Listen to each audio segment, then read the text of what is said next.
video, something that I want to have a faff around with. So I want to make like a rolled up meatloaf. There's Italian one that's I've forgotten its name. Pop? No, it's not pop yet. Kind of like flattened out minced beef, and then something on it, and then you roll it up like a Swiss roll type of thing. So it's like a savoury meat Swiss roll stroke jam roly poly. And I kind of thought I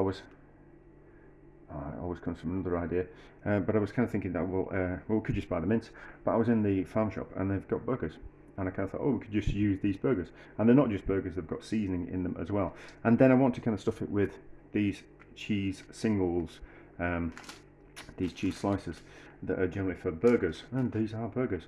So, but it's that American melty cheese, and I kind of thought that'd be kind of quite nice. So hopefully, when you kind of bake it and cut into it, the cheese kind of oozes out. So, how are we going to do this? We're going to think our way through it as we go. So I've got an old bit of baking parchment I've just used for something else today, so it's got a bit of fat on it, which won't be a problem. And then I kind of thought what we'll do is we'll put these on and then squish them out a bit. You cook these from frozen straight onto the barbecue. That's why they've got paper in between them, and they're thin enough that they're just kind of quite cooked straight away. But I was kind of thinking, well, I've defrosted them because I want it to be a little bit more malleable. So how are we going to do this? I've got 5, and then we might just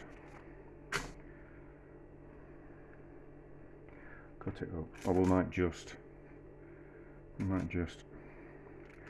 poke a bit of meat in the centre there like that, and then poke a bit of meat in there like that, and then a bit of meat in there like that, and then squish it down a bit, roll it out a bit.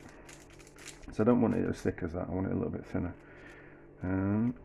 So if we push it all together like that, we might need another bit of baking parchment on top. So I don't think, because the rolling pin's going to stick to that. But if we kind of make a sheet, I think. Well, I was thinking that we could do this, and it would make like a meatball mixture type thing. I think would kind of work. I do have another bit. So a meatball mixture would kind of work on top instead of these burgers. But I couldn't be bothered making a meatball mixture, and these just seem like a good idea. And then I also want to do it might be 2 videos in one, this, depending on how long it gets, but I wanted to do like a baked burgers with cheese. So kind of do this, but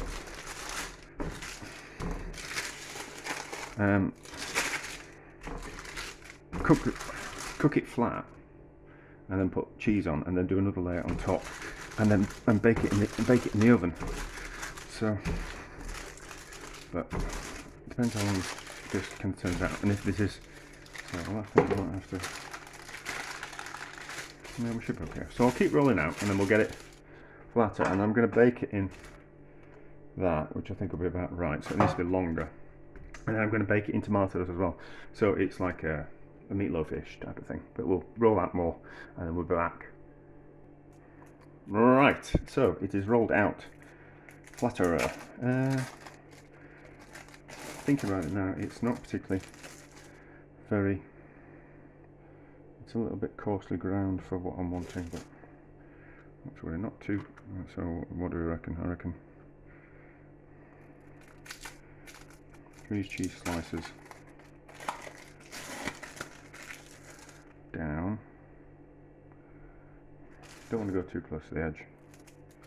And then 3 along, 4 along, something like that. Maybe 3.5, something like that. So that. But you get the idea of what I'm trying to do. So we're back when I finished. Right, so we have done. Yeah, it's going to be fine. Probably should have moved them. Are they going to tear now? Try and move them.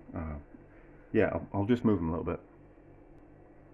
Probably could have fitted more on, but I want that nice overhang at the end so it'll get a better seal. So, pepper, because I don't know how well seasoned they are, and I like a bit of pepper.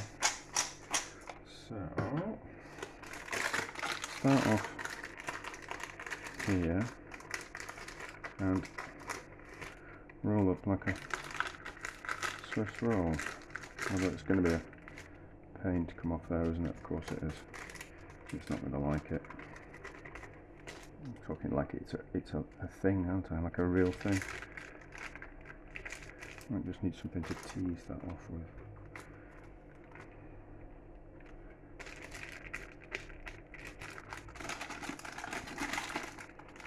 Ah, that's better. So that's the technique we use. So the same technique as a Swiss roll.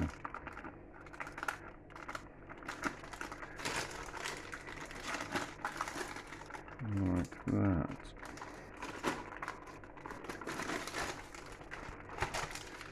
I think this is going to be more successful than I thought. So it should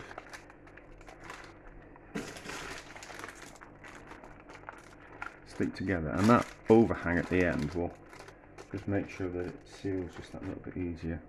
I think we'll probably get a little bit of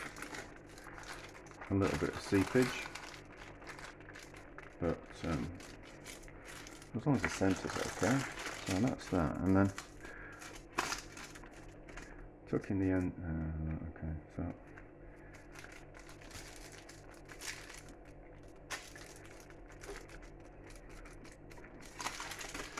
move that in a bit.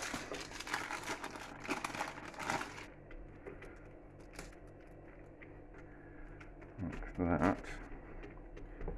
And put the seal to the bottom, squish it in a bit so it fits in my container. Like that. And like that. I've already put some tomatoes in, just as always, just some cheap tin tomatoes. We're only faffing around, so there's no point breaking the bank and using expensive tomatoes.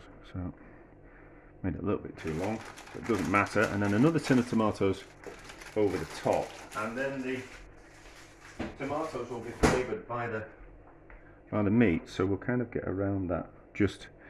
But ideally I'd like to make a tomato sauce, but I've just been a bit too busy today. I've been at the garage with the van, and I've cleaned the house, and I've done all kinds of other maintenance jobs, fixed some taps and all that kind of stuff. But anyway, so another tin of tomatoes on top. Flavour will go into the tomatoes and make a kind of sauce, rather than cooking the sauce down with tomatoes down with some onion and some garlic and all that kind of stuff.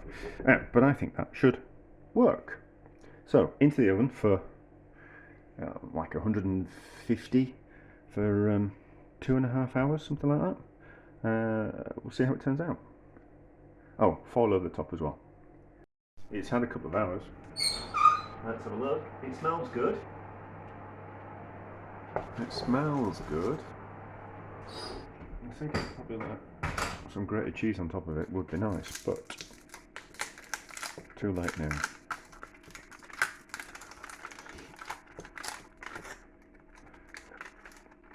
Hopefully it hasn't split open. Nope, it's not split open. Probably could have done to have pureed the tomatoes before we started, but now we can just put it on the foil. Let's save on the washing up and put it on the foil, eh? It's not shrunk too much either, which I suppose, when I was chatting with the butchers about the burgers, they said they've got things in it for seasoning, but it might also have something in it that stops them from shrinking too much. So you can see it, yeah, you can kind of see it. Oh, no, that's not better. Anyway,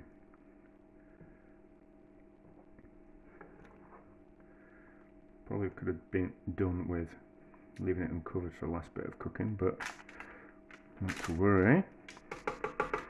Could have done with a bit of colour. It's a little bit opaque, but we live and learn, don't we?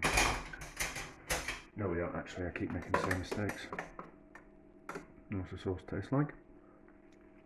It's alright, is that? Because it's just tomatoes. then, knife for cutting into it. Let's get that out of the way.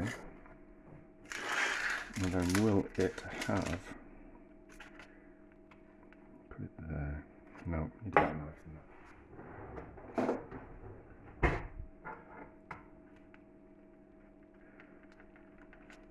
The moment of truth.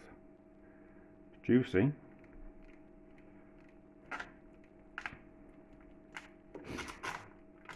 Look at that. That's done it, isn't it? That's worked. That's worked. So, how does it taste? I suppose you could use any cheese you wanted, but just those cheese slices are just convenient. Right, do I have a fork? I think I have a fork. No. Now, it would be better made with a meatball mixture, you know, but that's not the purpose of the experiment.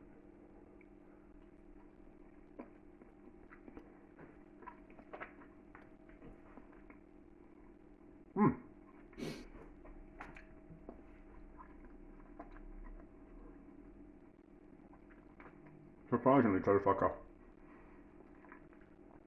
a beef burger with cheese. Well, it's alright with that. We'll decide what to have it with. I've got some blends from the supermarket, which really needs using, so I think we'll probably have it with that. I don't know if I've ever cooked that. I suppose we just put it in the microwave, or slice it and fry it. But I think we'll put it in the microwave and see what happens. But it's pretty good, is that? Nice. Yeah, probably would have been nicer with quite a sharp cheese. I've done something similar to this. I've done a couple of things similar to this, but successful, and therefore, yeah, a success. Yeah. Don't know how long this video will be, but there'll either be another bit after it or another video that's very similar.